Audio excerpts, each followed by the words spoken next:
All right, now we're on to lesson 6.2, which is on general probability and tree diagrams. Let's start off with some vocab.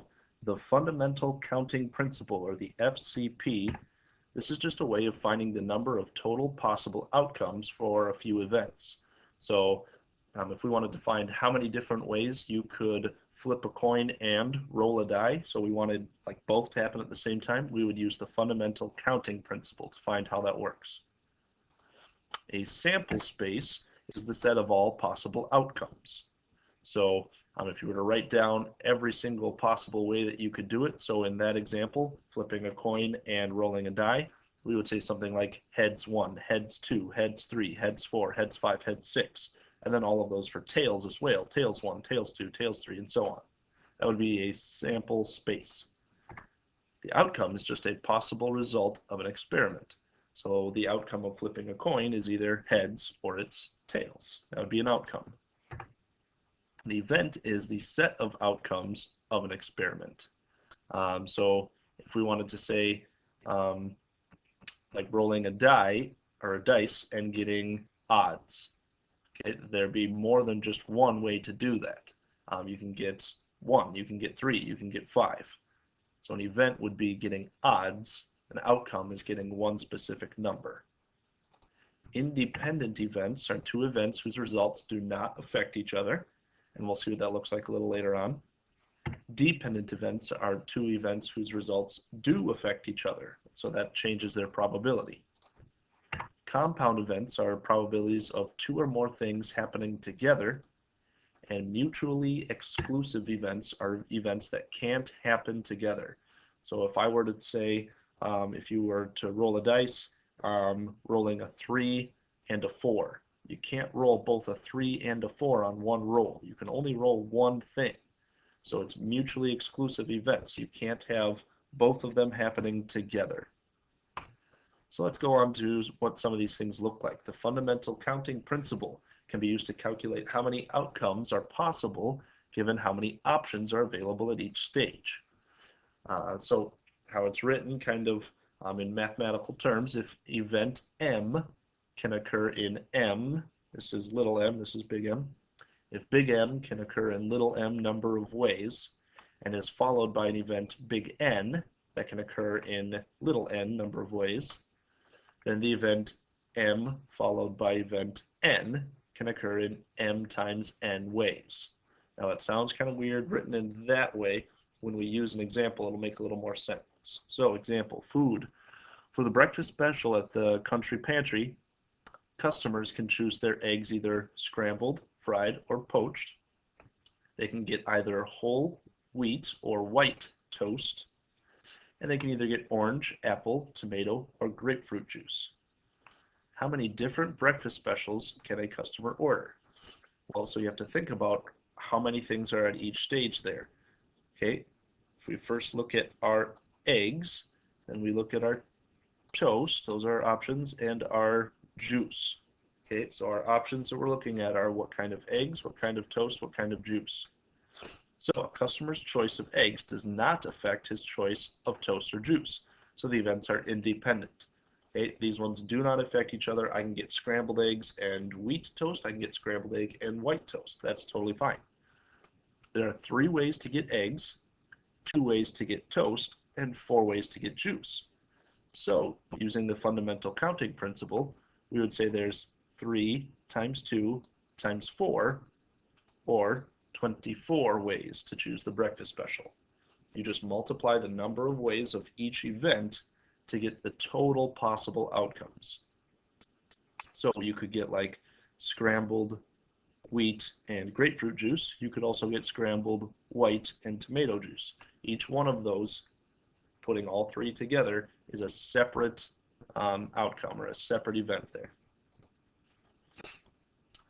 So the fundamental counting principle can be used to find how many outcomes are possible. A tree diagram tells you what the outcomes actually would be. So for example, if we're going to make a tree diagram given the example given in the space above. So again, this is looking at choosing the eggs, toast, and the juice. So normally a tree starts from a branch. Start with one thing here. this choice is basically saying we're going out to breakfast. We have to make some choices. We can either choose scrambled, fried, or poached eggs. So at this point, if we were just choosing eggs, we would have 3 choices. And we'd be able to see all of them here. S for scrambled, F for fried, P for poached. When we're done choosing eggs, we have 2 more options though. We have to pick what kind of toast we want. We can either get white or the whole wheat. White or the whole wheat. White or the whole wheat. And you can kind of see now each of the options. If I landed right here, that means I had scrambled with white bread. If I landed right here, I had poached eggs with whole wheat bread or toast. So right now we can see there are 3 options for eggs and 2 options for toast, which gives us 1, 2, 3, 4, 5, 6 options total. So fundamental counting principle still holds. 3 times 2 is 6. This tree shows us each possible outcome. Now we're not quite done. We still have to choose our juice. This one might take a little while here. After you choose your eggs and your toast, you can still get 4 different options for your juice. So eggs, toast, and 4 different options of juice. Eggs, toast, 4 different options for juice. Now, I'm not going to go through and complete all this, but you can kind of see, even just off of these ones, each one of these at the end shows a whole set of events here. So if we landed right here on the T, that means we had tomato juice. Continuing all the way back, we had whole wheat toast. Continuing back, we had scrambled eggs. And that was our choices for breakfast. Scrambled, whole wheat, tomato juice. If we landed right here, it means we had apple juice, white bread, scrambled eggs. In the end, there are 1, 2, 3, 4, 5, 6, 7, 8, 9, 10, 11, 12, 13, 14, 15, 16, 17, 18, 19, 20, 21, 22, 23, 24 possibilities, which is exactly what we said before. So, fundamental counting principle is a fast way to find the total number of possible outcomes. A tree diagram like this will help you show or see all of the possible outcomes. So this shows you that sample space. This just shows you the number of outcomes. So let's go on to independent events. An outcome is the result of a single trial. So again, you roll a die and you get a 2. That is one outcome. For example, the trial of flipping a coin flipping coin just once has 2 outcomes. It could either be heads or tails. The set of all possible outcomes is called that sample space. An event consists of 1 or more outcomes of a trial. The results of rolling 2 die are called independent events because each roll of the die does not affect the other. So the fundamental counting principle can help find the number of possible outcomes. So as long as they are independent events, so they don't affect each other, like flipping one coin and then flipping a totally different coin, those will not affect each other, so we can just use the fundamental counting principle to find the number of possible outcomes. So for example, Green Mill offers small, medium, or large pizzas with 12 different toppings available. How many different one-topping pizzas do they serve? Well, we have to look at size, and we have to look at toppings. So they have 3 different sizes, small, medium, and large. They have 12 different toppings. So in total, 3 times 12, they have 36 possible one-topping pizzas. We just do 3 times 12, and that's how we find out the possible number of outcomes. So another example, cafeteria serves 5 main dishes, 3 salads, 4 desserts. How many different meals could we make if we had to have a main dish, a salad, and a dessert? So 5 times 3 times 4. 5 times 3 is 15, times 4, 60. There are 60 possible meals we could get. Again, we just did 5 times 3 times 4. A green die and a red die are rolled. Find the number of outcomes for rolling two odd numbers.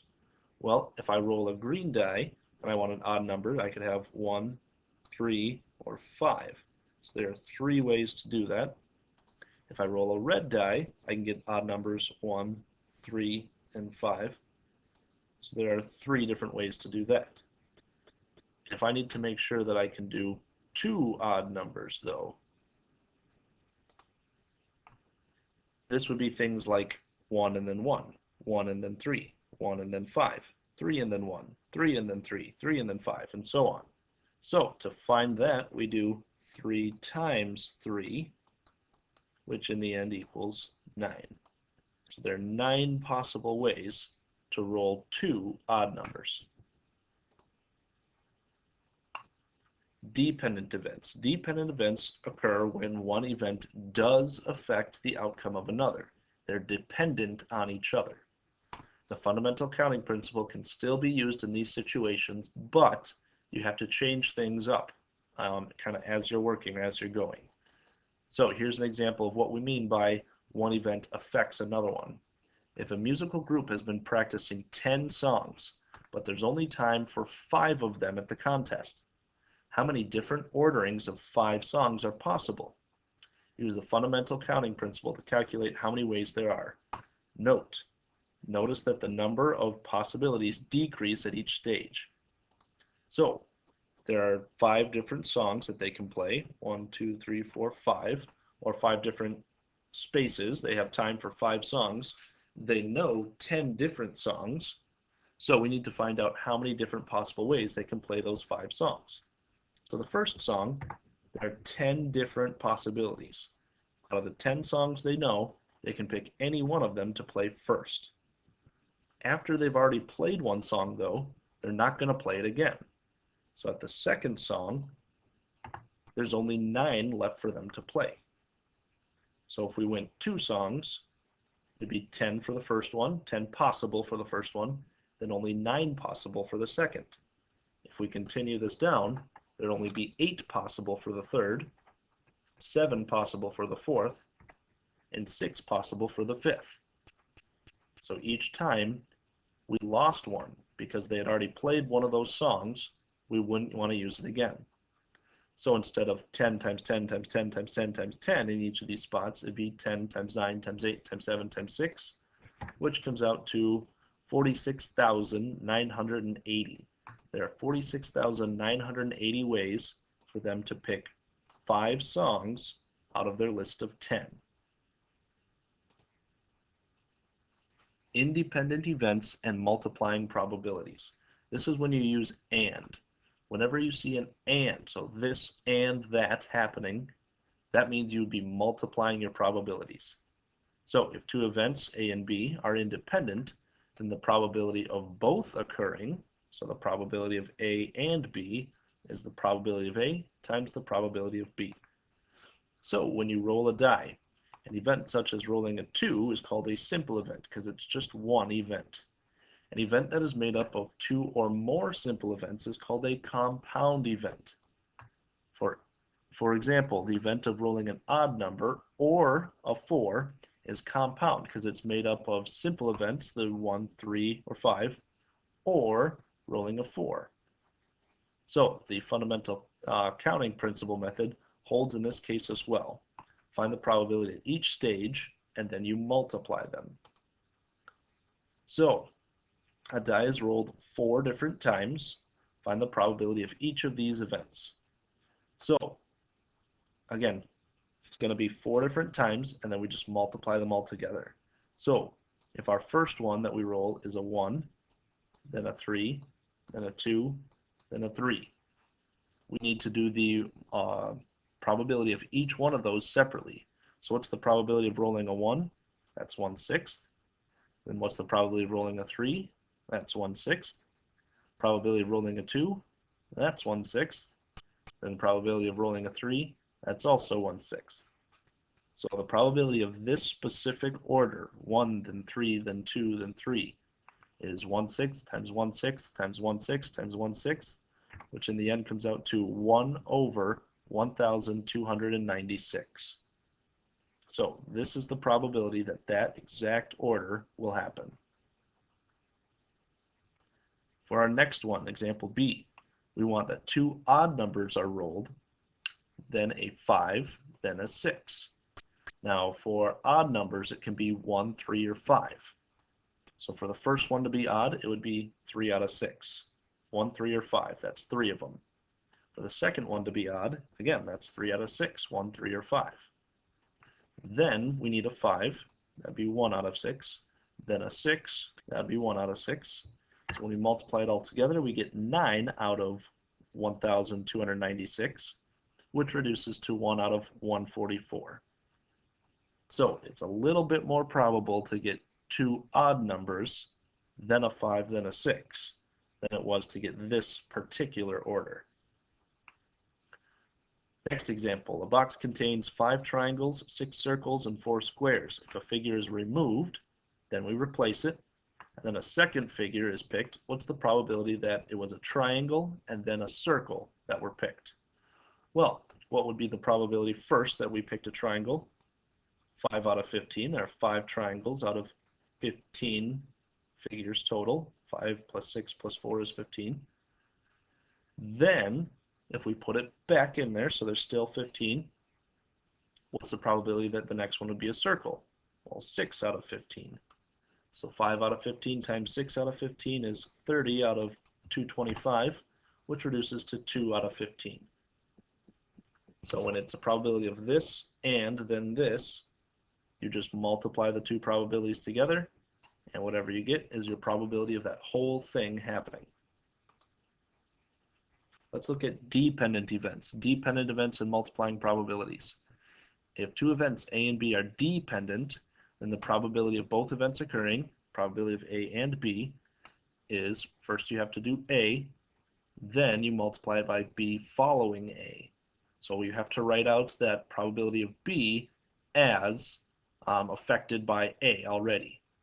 So kind of like how before we were looking at that the music group one, we had to first subtract the song that we had already played. So it was 10 times 9 times 8 times 7. So when we multiply it, you have to subtract a little bit off of the total possible outcomes. So for review, dependent events occur when one event does affect the outcome of another event. Fundamental counting principle can be used when finding out how many outcomes there are, and it can be used for the probability as well. There's not much difference between finding the probability of two independent events and two dependent events. The main difference is that first we have to see how that first event will affect the second events, changing the probability. So for example, we'll look at just a few examples here. A hand of 2 cards is dealt from a standard deck of cards. What is the probability that both cards are clubs if we assume that the cards are not replaced? Okay, so for the first one to be clubs, there are 13 clubs out of 52 cards. So for the first one, it's just 13 out of 52. The second one, though, if we didn't replace it, now there's one less club in the deck. There's only 12. There's also one less card in the deck. There's only 51. So it'd be 13 out of 52 times 12 out of 51. This comes out to 156 out of 2,652, which you can reduce to 1 out of 17. So the probability that both cards are clubs without replacing them would be 1 out of 17. A cup on your desk holds 4 red pens and 5 black pens. What's the probability of selecting first a black pen, then a red one? So how many pens are there total? Well, there are 9. What's the probability first of selecting a black pen? Well, that would be 5 out of 9. So we reach in there, we grab our black pen. There are 5 of them out of 9 total, so 5/9 was that probability. Now, after that, it says then getting a red one. So afterwards, there are still 4 red pens, but there are only 8 pens total. We took one of the black ones away. So it'd be 4 out of 8. So 5/9 times 4 out of 8 equals 20 out of 72, which can be reduced to 5 out of 18. So that would be our probability of getting a red, or oops, first a black, then a red. Last example here. There are 3 quarters, 5 dimes, and 8 nickels in a piggy bank. Suppose 3 coins are taken without replacement. What is the probability of selecting a quarter, then a nickel, then a dime? So in total, 3, 5, and 8, there are 16 coins here. We need to take 3 of them, and it's very important that we note it's without replacement. We're not putting any coins back. So the probability first of selecting a quarter, well, there's 3 out of the 16. Now that we've taken a quarter, there's only 2 quarters left, and there's only 15 coins total. So for our next one, looking at a nickel, there's still 8 nickels, but there's only 15 coins total. So 3 out of 16 times 8 out of 15. Then for our last one, the dime, there's still 5 dimes, but there are only 14 coins total. So all of that times 5 out of 14. When we multiply all those probabilities together, we get 120 out of 3,360, which we can reduce to 1 out of 28. So that would be the probability of getting specifically in this order a quarter, then a nickel, then a dime. We will go on to the OR probabilities in our next video.